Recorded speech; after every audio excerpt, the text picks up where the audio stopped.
Dr. Maurer, people are, sometimes they're visibly stressed. You can see it the way they drive their cars, and you can see it in their bodies. What do people need to do on a daily basis? I mean, I know you talked about the 3-minute break, or every 90 minutes take 3 minutes, but anything else that you would offer people to kind of help them kind of reduce their stress? Well, it's a complicated question, Craig, because if you read the articles in the book that the gentleman who discovered stress created, he never said that stress was the freeway or our finances or our relationship or our children or our boss. Those are the challenges of life, what he called the stressors. It's our inability to deal with those that create stress. So I think the first challenge people have is to recognize that yes, life is difficult, life is challenging, life is hard. What can I do inside to keep this from harming my body?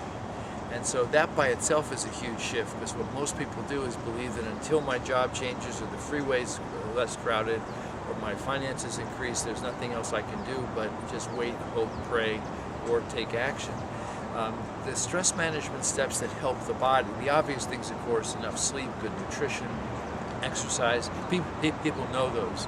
And the reason why Kaizen is important is most of us don't have 30, 45 minutes or complete willpower to eat a perfect diet, but if we can make small changes, every small change registers in the body. The other thing is there's a speedometer or an accelerator pedal in the body, and that's our breathing.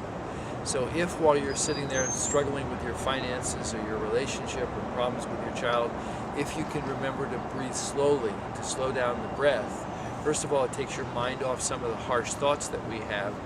And secondly, it slows down the entire body. It slows down the heart, slows down the muscle tension. So that's another technique. The other is to recognize we are never ever responding to our circumstances. We're responding to the conversation in our head that we're having about them. The way I try to prove this to people is I ask them to tell me about someone in their life who's been very difficult, very obnoxious, very hard on them, very painful. And after they've told me who this person is and what they've done that's so hurtful, I said, well, if I hold up their MRI, their PET scan, their CAT scan, and showed you to your satisfaction that the reason they were behaving this way was because they had a slow-growing, inoperable brain tumor, would that change your attitude towards them?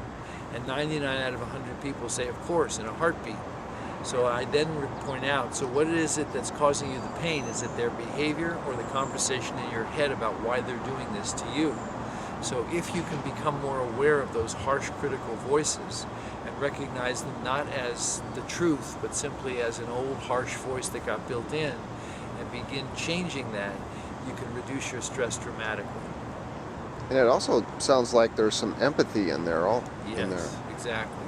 Yeah, you begin to see that everyone's struggling with certain things, and some people take it out on others. And it's not right, it's not fair, but it's human.